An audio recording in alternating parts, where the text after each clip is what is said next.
Imagine kuba ushobora ko wakora ibintu bishobora gukorwa icyumweru cyose ariko ukabikora mu munsi umwe gusa.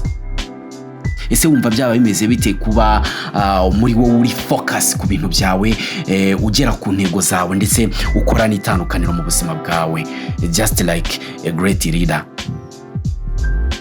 Reka twibaze ubundi se ni ibiki nyakubahwa Perezida wa Repubulika y'u Rwanda Paul Kagame akora umunsi ku munsi?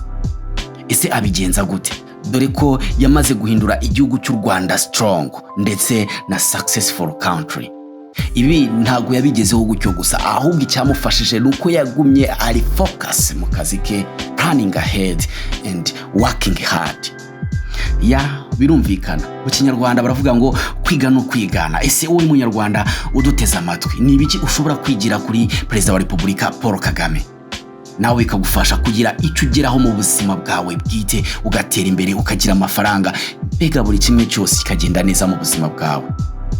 Hano ngiye kukubwira tips cyangwa se ibintu Perezida Paul Kagame yifashisha umunsi ku munsi mu kazi ke, kubyo nawe uramutse ubyadobose cyangwa se utangiye kubikoresha kuva uyu munsi bishobora guhindura imibereho yawe, ubuzima bwawe, ubukungu bwawe, mbega totally ubuzima bwawe bugahinduka. Gumana natwe kugira ngo ubashe kuba wagira content ifatika kubijyanye n'uburyo ushobora kwiteza imbere no guhindura ubuzima bwawe wifashishije zimwe muri tips nyakubahwa Perezida wa Repubulika y'u Rwanda Paul Kagame akoresha. Ikaze nanone kuri Gain Focus Rwanda, inspiration for today, a success for tomorrow. Nyaboneka ntibibagirwe gukanda subscribe, nubishaka unakande like, share na comment. Reka dutangire tudatinze. Ikintu cya mbere dushobora kwigira kuri His Excellency, focus on the big goals. Ni ukuvuga ngo ita cyangwa se ibanda ku ntego zawe nini wifuza kugeraho. Sizi niba mwarabibonye cyangwa se mujya mubyitegereza, Perezida wa Repubulika y'u Rwanda Paul Kagame ntago ajya atekereza kuri uyu munsi. Uyu munsi nyine watangiye kandi ugiye kurangira. Icyo akora we planning for the future. Ibyo akora umunsi ku munsi ni ibitegura hazaza. Ibi bishobora kutwigisha natwe ko kugira ngo tube productive, tugire icyo tugeraho gihambaye mu buzima bwacu, nuko tugomba nyine gutekereza ku ntego zacu nini, making sure ko task za buri munsi cyangwa se ibyo ukora umunsi ku munsi biri close kuri za ntego zawe nini, cyangwa se biri mu murongo wa za ntego zawe nini. Wibuke buri munsi ko ibyo uri gukora utari kubikorera uyu munsi, ahubwo uri kubikorera ahazaza. Another tip dushobora gukura kuri His Excellency Paul Kagame, work with a strong team. Gira cyangwa se korana n'ikipe ikomeye cyane. Sinzi niba mujya mubibona, Perezida wa Repubulika y'u Rwanda akorana n'ikipe ye neza ndetse n'abadvisors be, kandi bose aba ari abahanga kuko niwe ubihitiramo, ni azi guhitamo nyine ninde wo gukorana nawe, ninde ushoboye, ninde ufite ubwenge, ninde ufite capacity. Erega mu buzima bavuga ko nta muntu ushobora gusucceedinga wenyine, igiti kimwe icyubaka inzu. Rero ibi Perezida wa Repubulika y'u Rwanda arabizi neza, niyo mpamvu kuri we rwose akorana n'ikipe ikomeye cyane kugira ngo akazi nyine kagende neza, kugira ngo babe productive. Ibi bishatse kuvuga iki? Nawe niba wifuza kugira icyo ugeraho gikomeye, shaka abantu bari trustable ushobora gukorana nabo, kandi abo bantu ugomba kuba bari skilled mu bintu ushaka kugeraho, ndetse abo bantu nyine bafite criteria zituma nyine za goals zawe nyine zizagerwaho bitewe n'uburyo uri kubabona cyangwa se bitewe n'uburyo ubazi mu kazi. Teamwork makes everything easier and more successful. Wow, akandi kantu, be consistent and disciplined. Perezida Kagame astickinga kuri schedule ndetse yatendinga inama zigiye zitandukanye zifite byinshi bikomeye cyane bifitiye mumaro igihugu umunsi ku munsi, kandi ahora ari umuntu overseeing project. Ni umuntu uflowinga routine, daily routine ze, kandi ni umuntu ubyuka kare agastickinga kuri plans. Kagame ari disciplined ku rwego ruteye ubwoba, ku rwego nanjye ubwanjye ntajya ntekereza, kubera ko umunsi ku munsi astayinga kuri routine, astayinga committed. Kandi ikindi nanone ni umuntu urinda icyo yiyemeje, cyangwa se ni umuntu ugomba kugera ku cyo yiyemeje byanze bikunze. Ibi birakwigisha iki nawe?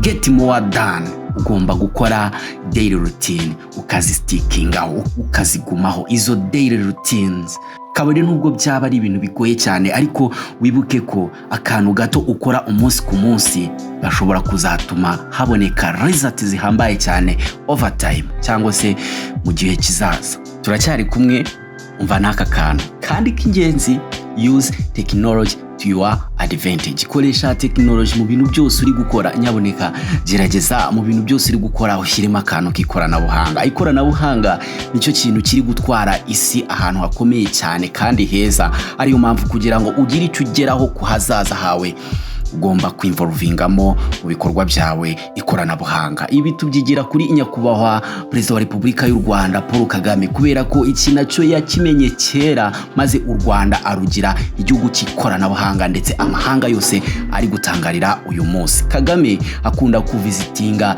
tech hubs kugira ngo nyine bimufashe kwiga byinshi bijyanye n'ikoranabuhanga rigezweho kandi bimufashe kubona ideas zijyanye n'ikoranabuhanga ashobora kuzana mu gihugu kugira ngo zidufashe twese nk'abanyarwanda.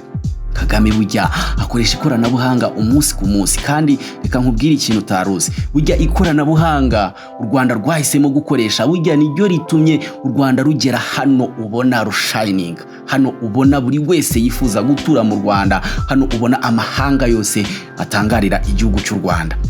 Ibi birakwigisha ikinyaboneka munyarwanda, rubyiruko, mugore, mugabo. Reka nkubwire aka kantu: koresha technology mu bintu byose uri gukora, kubera ko technology niyo ituma ibintu byoroha, kandi nanone niyo ituma nyine ahazaza ha project zawe cyangwa se ahazaza h'ibyo ushaka kuzageraho hagerwaho vuba.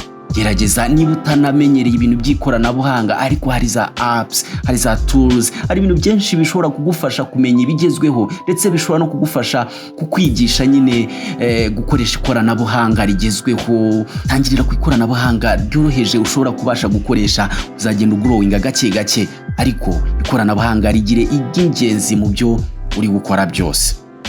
Reka mbibwirira kandi kantu ari nako kanyuma. Burya ikindi kintu dushobora kwigira kuri nyakubahwa Perezida wa Repubulika y'u Rwanda Paul Kagame ni iki ngiki: keep the big picture in mind. Ni ukuvuga ngo gira nyine ishusho ngari mu bitekerezo byawe. Nuvuga ngo ibintu birebere muri big picture, nibwo bishobora kuzakunda ahazaza. Perezida Paul Kagame rero iki arakizi, kubera ko igihe cyose nyine aba ari gutekereza ku cyiza kibereye igihugu cy'u Rwanda.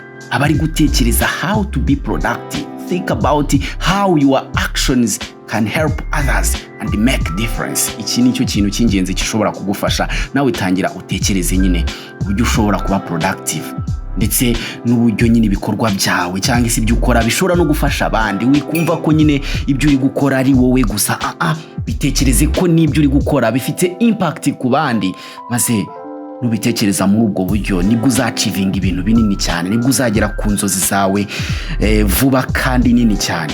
Igihe cyose ufite big purpose biroroha nyine gustayinga motivated, kuguma nyine uri motive ndetse unafokasinze kuri izo nzozi zawe.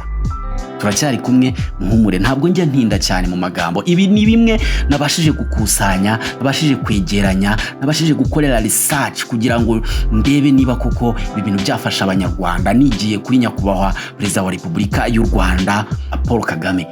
Ibi byose nkubwiye, niba utabyumvishe neza ongera usubiremo ino video, ariko ubyumve neza, utangire ubyadobote mu kazi kawe ka buri munsi, utangire ubikoreshe mu gushaka kugera ku ntego zawe, maze umbwire ko mu myaka mikeya, mu gihe gitoya, nawe utaba uri umuntu utandukanye cyane.